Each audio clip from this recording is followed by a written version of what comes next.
আমার খবর। 2026 সালে রাজ্যে নতুন সরকার আসতেই সমস্ত টোল বন্ধ রাখার নির্দেশ দেওয়া হয়েছে। সেই নির্দেশ স্বীকার কোপ পড়ল দুবরাজপুরের এক গুরুত্বপূর্ণ ফেরিঘাটেও। টোল বন্ধের জেরে দুবরাজপুর ব্লকের লোবা পঞ্চায়েতের বাবুপুর গ্রামে অজয় ও হিংলো নদীর সংযোগস্থলে অবস্থিত ফেরিঘাটটি ভেঙে ফেলার অভিযোগ উঠেছে। বীরভূম ও পশ্চিম বর্ধমান এই দুই জেলার সংযোগকারী মূল মাধ্যমটি আচমকায় ভেঙে দেওয়ার এলাকায় তীব্র চাঞ্চল্য ক্ষোভের সৃষ্টি হয়েছে। স্থানীয় সূত্রে জানা গেছে, দুই জেলার যাতায়াতের সুবিধার্থে মোরাম দিয়ে প্রায় 1.5 কিলোমিটার একটি রাস্তা ও ফেরিঘাট তৈরি করা হয়েছিল।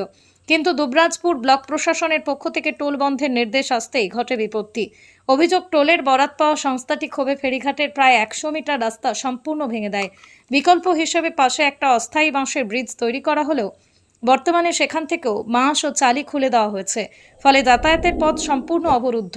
বীরভূম জেলার একটা বড় অংশের মানুষ প্রতিদিন কাজের সূত্রে এই রাস্তা ব্যবহার করে পশ্চিম বর্ধমানে যান।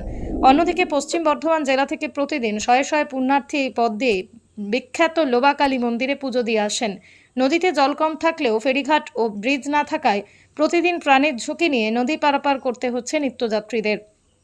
প্রশাসন টোল বন্ধ করেছে ভালো কথা, কিন্তু রাস্তা কেন ভাঙা হলো? ফেরিঘাট ভেঙে যাওয়ায় সাধারণ মানুষের দুর্ভোগের কথা চিন্তা করে সকাল থেকে স্থানীয় বিজেপি কর্মীরা যাত্রীদের নদী পারাপারে হাত বাড়িয়ে দেন। দুবরাজপুর বিধানসভার বিজেপি বিধায়ক অনুপ কুমার সাহার নির্দেশে পরিস্থিতি খতিয়ে দেখতে ঘটনাস্থলে পৌঁছন একটি প্রতিনিধি দল।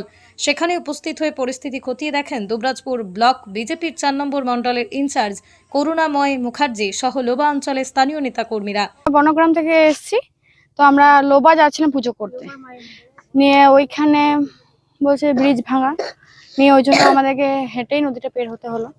আবার এরকম ভাবেই যেতে হবে। তারপরে এই পারে এসে কি করে গেলেন? এপারে এসে টোটো ছিল না, নিয়ে আমরা হেঁটেই গেলাম। নিয়ে আসার টাইমে আবার টোটো পেলাম, নিয়ে টোটোতে চেপে এলাম। তারপরে আবার কি করে যাবেন? এবারে ওই জলে নেমেই আমাদেরকে যেতে হবে, আবার নদীটা পেরোতে হবে। কষ্ট করে যেতে হচ্ছে। হ্যাঁ, বাচ্চা নিয়ে কষ্ট করে যেতে হচ্ছে। আমাদের জানা ছিল না যে এরকম, আর আমরা জানতাম না, এরকম করে তো চলে এলাম। মানে দেখুন, আমরা পুজো দিতে এসেছি মায়ের মন্দির, মা লোবার মায়ের মন্দির। তো আমরা বাড়ি থেকে এসেছি, তো আমরা জানতাম না যে আমরা এরকম প্রবলেমের মধ্যে পড়বো। তো এখানে এসে যখন নদীটা আমাদের গাড়ি পেরোতে যাচ্ছে, তখন দেখছি যে এরকম আপনার মাঝখানে ব্রিজটা কাটা, মানে একদম অসুবিধা। পুজোটা দিতেই হবে। তো তারপরে এখানে যারা ওনারা ছিলেন, তো অনেকে বললো না জলে পেরিয়ে যাওয়া যাবে, খুব একটা জল নেই। তো আমরা ওইভাবেই আপনার নদীতে নেমেই জলেই পার করলাম। তারপরে এইভাবে কষ্ট করে যে মায়ের মন্দিরে। এই ব্রিজটা বিষয় ধরুন দীর্ঘদিন ধরে এই ব্যাপারটা চলে আসছে এখানে, যে সরকার ক্ষমতায় ছিল হয়তো ভোটের আগে তারা বলে যে হ্যাঁ আমরা এই ব্রিজ করে দেবো, এই করে দেবো, ওই করে দেবো, কিন্তু আদতেও দেখা যায় যে কিছু কিছু তাদেরই নেতৃত্বের মাধ্যমে টেন্ডার দিয়ে এগুলো ব্রিজটা মাটির রাস্তা তৈরি করে সেইগুলোকে একটা মুনাফা টাকা লুট করা হয়। জনসাধারণের যে কম পয়সার মাধ্যমে যাতায়াত করা হয় সেটা কিন্তু হয় না।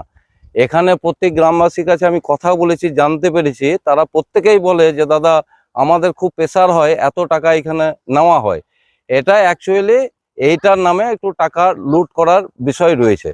তো যখনই আমাদের বিধায়ক জানতে পারলেন যে এই ব্রিজটা ভেঙে দেওয়া হয়েছে, এখানে মানুষ চলাচল করতে পারছে না, তার জন্য মানুষের যাতে সুবিধা হয় তার জন্য বিধায়কের অনুমতি এবং ডিএম যারা আছে তাদের সাথে কথা বলে তারা বলেছেন দাদা ওই বিষয়টা দেখুন কি হচ্ছে না হচ্ছে, তার জন্য আমরা এখানে এসেছি যাতে এটা মানুষের সুবিধার্থে আপাতত কিছু করে দেওয়া যায়, তাদের যেন অসুবিধা না হয়। আচ্ছা, কারা এবং কেন ভেঙেছে? এটা তো বুঝতেই পারছেন, বিগত দিনে যারা সরকার ছিল, এখন তো এটা নতুন করে বলার কিছু নেই। আর বর্তমানে যে নতুন সরকার এসেছে 2026 সালে, সেটা আপনারা জানেন, আমাদের মুখ্যমন্ত্রীও পর্যন্ত বলে দিয়েছে কোনো রকম সিন্ডিকেট চলবে না, কোনো লুট চলবে না। হ্যাঁ, এমনকি কোনো বিজেপির নেতাও যদি ফ্ল্যাগ নিয়ে সেখানে এই দুর্নীতি করে, তাকেও কিন্তু রেয়াত করা যাবে না। তো পরিষ্কার বার্তা। বীরভূম জেলায় সেনকো গোল্ড অ্যান্ড ডায়মন্ডসের মেগা শোরুম এখন বোলপুরে নতুন রূপে শান্তিনিকেতন রোডের উপর ইয়েস ব্যাংকের কাছে। দক্ষ কারিগরিতে তৈরি হালকা থেকে ভারী ওজনের আধুনিক ডিজাইনের সোনা, হিরে, প্লাটিনাম, রূপোর গয়নার বিপুল সম্ভারের সঙ্গেই দ্বিতল এই শোরুমে রয়েছে কস্টিউম, জুয়েলারি এবং গ্রহরত্ন। বিভিন্ন সময় আকর্ষণীয় নানান অফার তো আছেই। বিস্তারিত জানতে যোগাযোগ করুন 8001607007 এই নম্বরে। দেখতে চোখ রাখুন আমাদের ফেসবুক ও ইউটিউব চ্যানেলে।